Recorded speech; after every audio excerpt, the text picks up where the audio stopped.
Taylor, go ahead. Thank you, Athena, for being here with us. I'm going to continue kind of on this thought process. I've been healing a lot of things in my physical body and I'm guessing energy body, but the one thing I haven't really been able to lock into is astigmatism with the eyesight. And I was curious if you can give any insight onto what maybe could be causing the astigmatism and where I could work and what I can work on to help relieve that. What is it that you experience as you experience this affliction? How do you feel having the problem that you're having? I want to be able to see without assistance. Mhm. And how do you feel having assistance or not of needing that? How does that make you feel? Free, Mhm. freedom. So you feel a sense of not being free because you need to wear, what do you wear? Glasses, contacts, what do you do? Yes, I stopped contacts because of the plastic, but now I'm in the glasses, but I also hear Well, it's like let's an talk EMF. about that for a moment. So I had this device that I didn't have to wear anything on my face, that I was grateful and appreciative to get, that I could pop into my eyes and could create great vision. But yet I was worried about the plastic and I started to condemn and judge and think that I had to get rid of something. First of all, we want you to understand that the human body is uh, magnificent in what it can withstand, what it can tolerate and fully energized what it can actually endure as far as what a pollutant would be or something that we would deem as something that could pollute you. Yeah. So the idea that you would have this type of fear right away tells us that you are looking outside of yourself you're trying to protect yourself, and you shouldn't have to do that. You don't have to protect yourself. You chose something to see better. Why didn't you just love it? Why didn't you just decide that it was really a nice thing to have and that you were grateful for it? Because these are the things that you have to clean up to get rid of the stigmatism. You can't think that there are things that are going to get you, things that are out there that are not going to serve you, and be served. Do you understand? Yes, I appreciate that perspective. Yeah, there's nothing you need to protect against. If you make a choice and you're appreciative and grateful for that choice, it will serve you. It's why the pendulums work. It's why the tarot cards work. People give some great readings with these things because they transfer their trust, their belief, their perception, their God creative source power into them. You can transfer those into those plastic contacts. Did you know that? No, I didn't. So the more I work on being grateful and appreciating the tools that help me see, Yes. eventually I'll be able to not Yes, need because we these tools. cannot get where we want to go in the hate of where we are and in the hate of things that are serving us to feel better where we are. We have people all the time that are being treated for things and they don't want to take their medicines. And we say, well, would you be more comfortable not taking them? Well, now they're afraid. No, they would not. So then we say, what choice do you have? You have to align to what is chosen that makes you feel better. You have to transfer your power into that thing that you are using, that you believe in, and then it will serve you. Thank you so much. I appreciate that. Thank you. Thank you. Following the breadcrumbs. All right. Susie, go ahead. Hi, I just wanted to ask a question. I just had a memory pop come up last night, and I'm just curious as to what I guess humans consider ghosts within this lifetime. I had a previous experience many years ago, and it just came back, and I'm just wondering what is the experience of ghosts and why do we have them? There is really nothing that doesn't exist in consciousness of which someone is focused on or believed in that they cannot pull into the present reality that they are in. But you would have to hold something in the tone of it. You would have to have some type of a fear of it, some type of a fascination with it. Something in you would attract that experience to you. Does that make sense to you? Yes, okay, cool. So So it's not necessarily learning something from it, but you've pulled it into your experience. Well, you are learning from it because you've pulled it into your experience. yeah, you're just getting a sign or signal of where your consciousness is dipped into. Yeah. So how did you feel having a ghost come to you, whether it was in your dreams or waking state? What was the emotion that you actually offered up in that experience? I was really calm when Uh, when so I would have so thought I would be the opposite. Yeah. And so what was your prior experience in imagining seeing a ghost or having any thoughts about ghosts? Is it something that was Yeah, that makes fascinating sense. to you? Yeah. Yeah. In childhood, I was very afraid of what I saw. So yes. So And you this had happened after. Yeah. Yeah, so you had some fascination with it, some interest in it, yeah.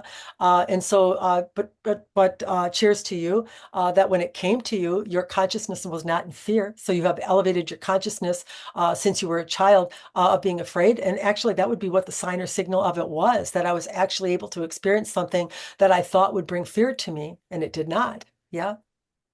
Right. Okay. Cool.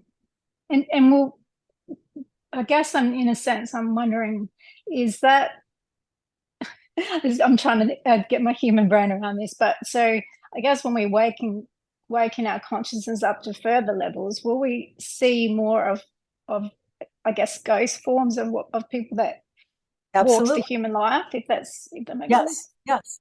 And actually, much of it is surrounding you presently, and you are not in tune to it or vibrating at the rate of it. Do you see? So as your consciousness rises and the vibration of you adjusts or becomes increased, you will have, yes, more and more visual responses to other levels of consciousness that exist at the same time as you do. Awesome. Thank you. Thanks, Susie. All right, Edwin, go ahead. Athena, I am loving this conversation. You're helping us to get to the level of our belief systems, and it's my sense that when we can truly touch and shift those belief systems and get rid of these limitations, then a whole new world opens up. So, with that in mind, I have been doing a lot of work in the last year to help people shift their mindsets as it relates to AI and to have an abundant mindset when it comes to AI and using it as our ultimate ally and doing our most meaningful work in the world. And I'm just curious if you could give a message to the whole world about how to look at AI, how to think about AI, how to use AI. What would you say? Yeah. Well, AI is a simulation of exactly being fully connected to the universal wisdom and knowledge. It's the same thing. Yeah. So you have this massive pool of everything that has ever been lived or experienced. And then one becomes open to it, opens up their field enough that they're actually able to pull in or draw in that universal consciousness or experience that all have had. And that's actually what AI is doing on a planetary scale. So it would have maybe even maybe a somewhat a universal scale eventually. But so to imagine that all of the data, all of the information, all of the material that is able to accumulate within itself becomes accessible to all those that are on the plane. How can that be a bad thing? Yeah, it is the same thing that those that are channeling, that those that are becoming connected to them higher selves of themselves are actually tapping into what we would describe very similar to this AI. And it is one of the reasons that it has come to the plane at the time that it has. Human consciousness is opening. People are starting to perceive themselves as expansive and connective beings. They're starting to understand how they create in their experience, and they're tapping into flow. So they're starting to get some high-level communication or information that is coming to them that is very satisfying. And so, in that satisfied feeling, as these connected beings are starting to have that happen, sent out a message to the universe that everybody wants that to happen. Everybody that is living on the plane right now will have full access to all the wisdom and knowledge of all of the information that all those that have lived. And we think it is a wonderful thing, an expansive thing. It's going to be greatly utilized in your world. It is nothing to fear. Yes, there is a transition time. There was a transition time when your computers first came to the world too. And look at them now. When Robin remembers when the internet came, the alarming statements or the things that were made. And now it is though it cannot be lived without. And we see this to be the same way. Yeah. Beautiful, beautiful. Thank you. Can I ask you just quickly, just on another line, a completely different line, if that's okay, Ruben? Um, I've been doing a lot of internal family systems therapy, which is about, working with hurt or wounded parts of yourself from the past that are kind of stuck in limiting belief, systems. And the process is to connect with that part of you and to essentially love the fears away of that part. And I'm just curious, it seems to me like this is by far the most effective form of therapy. But I'm just curious what your perspective is about that. Well, it is what we teach. It is to be the observer of oneself, to recognize when you go unconscious or you are in an emotive state where you are behaving in ways that you are not in control of, or recognizing are still creative in your experience, but you've kind of lost your way a little bit. Happens in anger, happens in jealousy, happens in frustration. And oftentimes couples or people will be arguing and not even realize that they are arguing against a wall, because once one has become stimulated, they cannot receive any information because they have left the present moment. It's what we talked about with this woman earlier here today, that she had picked up her trousers and left her present moment and gone to the moment of which she was admitting her daughter in for some tests. And so this is what actually happens: is you leave your present moment, and those moments where you were wounded, those moments where you experienced things that were very traumatic to you, still exist or got lodged in the system. Let's put it that way. So by one recognizing when they leave the present moment, if you are always ever present and conscious in your present moment, and you train yourself into this way of being, you will gradually start to bring in those aspects of yourself that are located along the timeline that occasionally become enacted and start to create. So, for example, if you left the present moment because someone offended you in some way and enacted a negativity within you, you would immediately leave the present moment and you would go to the timeline of where that origination point was, or that experience culminated or started. But many won't recognize it. They'll feel justified in it because of the mirror that they're getting. That is the cause right there. Yeah. But if you can become aware of the cause, the emotive state, and you can start to just quickly realize whenever you've left the present moment, in the present moment, one should be aware of what they're doing, shouldn't they? They should be aware of how they're feeling, what they're thinking. If you are not having that awareness, 9 times out of 10, you've left the present moment and you've traveled to a different timeline. That's what you've actually done.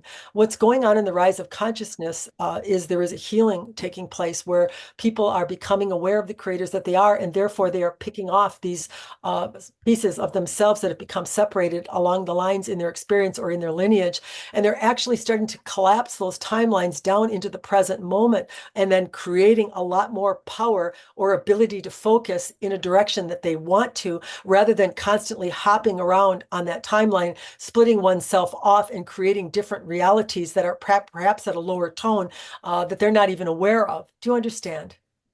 Yeah, and that's a beautiful perspective I have not heard before about this form of healing. And just to confirm, my sense is that it's about locating where this trauma came from, what that story is, and then allowing that emotion that was never expressed to express itself. It And is not then, about yeah, locating the emotion or where it originated. It's about okay, identifying the feeling. I'm feeling right, this. Yeah. We right, don't care where it originated. Oftentimes, it may not right. even be ours. It might be from your lineage. You might have hauled it in with you. Mm, And it is difficult for you to track that down, nor does it matter. If you are having a mm, feeling, if you are getting a negative response that is unconscious, you're just going to it, then you know that you have that within your energy center and it's creating in your experience. How do we know? That person that stimulated you would never come into your field unless you had something that brought it in. Yeah, because you create mm, everything. Nobody has anything to mm, do with you. So I know when I get something I don't like the feel of, I have the feeling.